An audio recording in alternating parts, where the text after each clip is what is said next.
all of you or welcome in my channel SSC Miraj. Today we are going to discuss an important chapter of our English grammar, name as modal. In previous day, yesterday we have talked about use of can and use of could, but today we are going to discuss about may. May is related to modal. May is a part of modal and modal is a part of verb. Today we will discuss a lot about may, where we use may and how we use may. हम इसका use मे का use कब और कैसे करते हैं इसके बारे में आज हम डिस्कस करेंगे.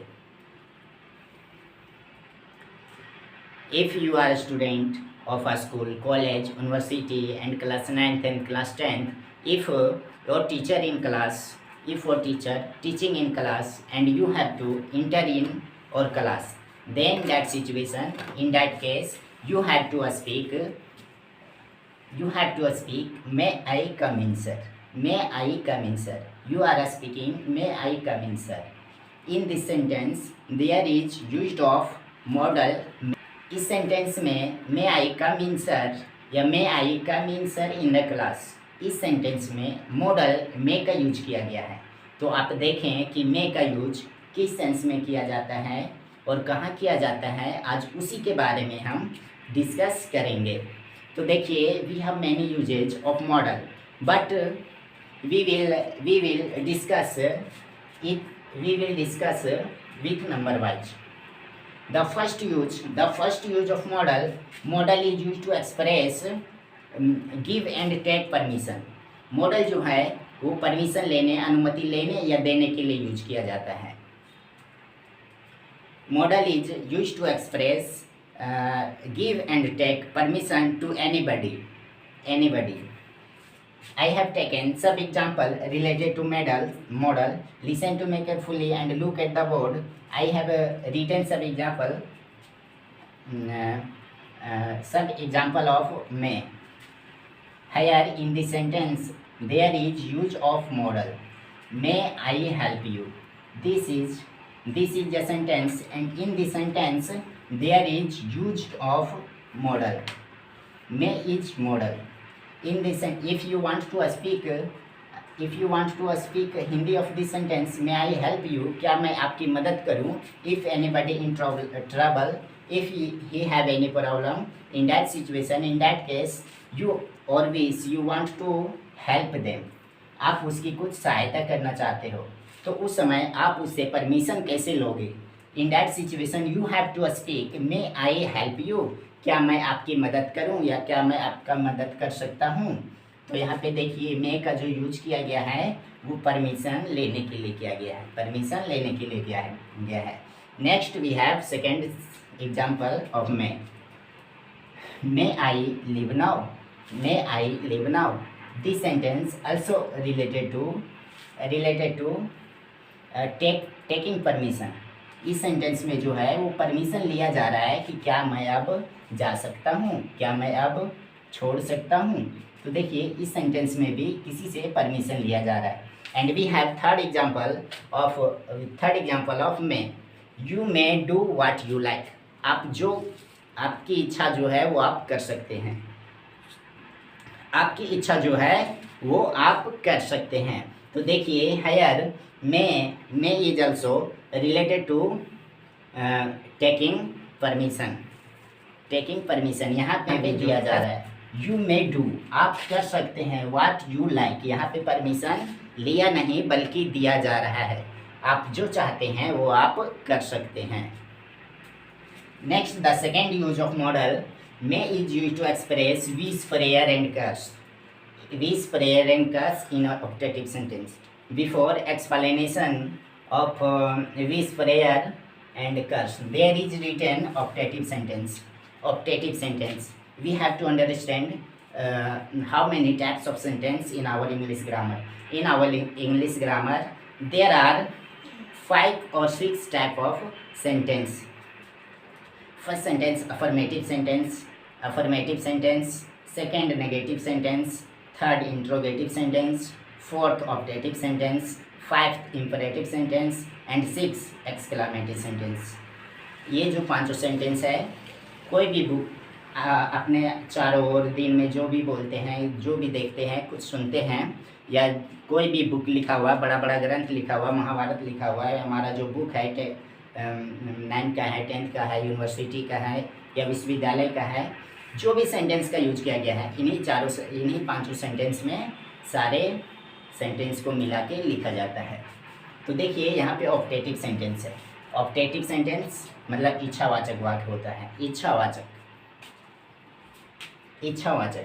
तो देखिए जो मे का यूज किया जाता है वो एक्सप्रेस किया जाता है विश मीन्स होता है, विश से इन हिंदी विश मीन्स इच्छा, प्रेयर मीन्स प्रार्थना, prayer to God, and curse means होता है अभिशाप देना, We have taken some example related to may God bless you. In this sentence there is used of may God bless you. The sense of this sentence, may God bless you, there is a person and he is prayer to God, may God bless you. आप भगवान आपको आशीर्वाद दे। तो जो ये sentence है, तो इसमें भी मे का यूज किया गया है। वो किस सेंस में यूज किया गया है? प्रेयर। कोई व्यक्ति है जो किसी व्यक्ति के लिए भगवान से प्रेयर कर रहा है कि may God bless you. And next we have taken example related to may you prosper in life, अपने जीवन में आप समृद्धि प्राप्त करें, तो there is also use of may and this sentence is also related to prayer. We have third sentence and in this sentence also has used of may. इसमें भी may का यूज किया गया है। the meaning of the sentence, may his soul rest in peace, मतलब भगवान उसकी आत्मा को शांति दे। तो देखिए इसमें may का यूज किया गया है, वो किस सेंस में यूज किया गया है? इसमें भी प्रेयर किया जा रहा है। May his soul rest in peace, उसकी आत्मा को शांति मिले। And we have talked about first rule and second rule, and now we are going to discuss the third rule. And third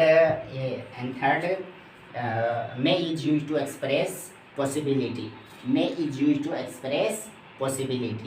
मे का जो है पॉसिबिलिटी मीन्स, वी से in Hindi possibility means संभावना means कि 100% नहीं है। कोई भी काम जो है पॉसिबिलिटी में वो 100% ट्रू नहीं हो सकता है, या हो सकता है मतलब आधा हो सकता है। मे का यूज किया जाता है टू एक्सप्रेस पॉसिबिलिटी, संभावना को व्यक्त करने में। देखिए there is written he may come today. In this sentence here we use may. He may come today. आज वो आ सकता है। If you read this sentence, what do you understand about it? He may come today. वो आज आ सकता है। ये possibility को एक्सप्रेस कर रहा है। This sentence express possibility. This sentence denote possibility of anybody. He may come today. It is not confirmed that he come today. Means ये पूरा confirm नहीं है कि वो आज आएगा ही आएगा। वो आ सकता है, नहीं भी आ सकता है, मतलब कुछ पॉसिबिलिटी है आने का। Next sentence we have it may take some more time. यह जो है कुछ और ज़्यादा समय ले सकता है। If it may take some more time, यह जो है वो कुछ और ज़्यादा समय ले सकता है। तो यहाँ पे भी आप देख सकते हैं in this sentence there is use of may का यूज किया गया है। And this sentence also refers to the express of possibility. And ये जो है इसमें भी पॉसिबिलिटी को एक्सप्रेस कर रहा है या रिफ़र कर रहा है, क्योंकि उसको और समय लग सकता है। दैट इज नॉट कन्फर्म कि कितना समय लगेगा। And we have we have third fourth rule. देखिए मे का use we have may is use to express purpose. May is use to express purpose. Purpose means होता है उद्देश्य। कोई भी काम किया जा रहा है तो उसका कुछ उद्देश्य होना चाहिए। हम लोग पढ़ रहे हैं ताकि we can get good education, हम लोग ऐसी अच्छी शिक्षा प्राप्त कर सकें और हमारी जो ज़िंदगी है उसको अच्छे से निभा सकें। पर्पस, पर्पस मीन्स होता है उद्देश्य। देखिए we have taken example of related to purpose. There is written in this sentence, there is written he is working hard. He is working hard so that he may get success. He is working hard so that he may get success. In this sentence there is used of clouds. यहाँ पे clouds का use किया गया है। There is different sentence and there is also different sentence.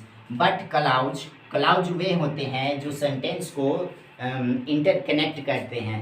Clause जो होते हैं वो सेंटेंस को जोड़ते हैं, they connect the sentence.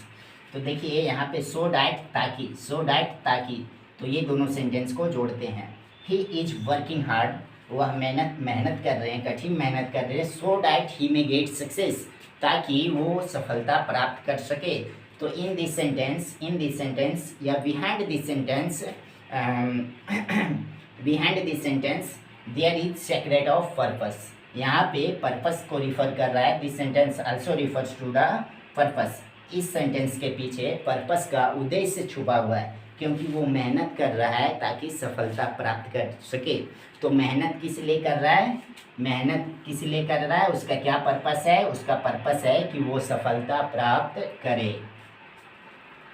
Next we have listen to me, listen to me carefully that you may do it properly. listen to me carefully, मेरी बातों को ध्यान से सुने ताकि you may do it properly, ताकि तुम इसे आसानी से कर सकते हो। मेरी बातों को ध्यान से सुने ताकि तुम इसे आसानी से कर सकते हो। In this sentence there is used of clouds that, the Hindi meaning of that is ताकि। In this sentence the Hindi meaning of that is ताकि। listen to me carefully that you may do it properly. This sentence also refers to the purpose. यहाँ भी purpose दिखाया जा रहा है कि आप ध्यान से सुने ताकि आप जो काम है उसको प्रॉपरली कर सके। तो इसमें पर्पस क्या है? काम को करना। क्या? काम को करना। तो काम को करने के पहले उसको क्या करना पड़ेगा? जो बोला जा रहा है, जो बताया जा रहा है, उसको ध्यान से सुनना है। And the last use of may is fourth use. Fourth is last but no, five is last but not least. It is very important for us for competitive exam and one day competitive exam. तो listen to me. May is used to express uncertainty in surprise case. May का जो use किया जाता है वो uncertainty, uncertainty के लिए use किया जाता है। सरप्राइज केस में, आश्चर्य के केस में मे का यूज अनसर्टिनिटी के रूप में यूज किया जाता है। May is use to express uncertainty in surprise case. यहाँ पे देखिए अनसर्टिनिटी को सरप्राइज के केस में यूज किया जाता है। तो यहाँ पे देखिए लिखा हुआ है देयर में बी समवन देयर, वहाँ पे कोई हो सकता है। तो यहाँ पे देखिए मे बी यूज किया जा रहा है अनसर्टिनिटी को दिखाने के लिए कि वहाँ कोई हो सकता है। मतलब ये आश्चर्य का केस है कि वहाँ कोई हो सकता है। आज हम लोगों ने मे के बारे में पढ़ा। The first use of may to express give and take permission. Second we have taught to express wish, prayer and curse in optative sentence. And third we taught to express possibility. In third we taught to express possibility. And fourth we taught to express purpose. And fifth may is used to express uncertainty in surprise case. I hope that you will understand my language like this session. If you like this class, uh, then give you vote for support us, and don't want to forget to subscribe my YouTube channel SSC Mirror, and give in comment box, and give a comment, a good comments about this video, and about this class. Thank you for watching.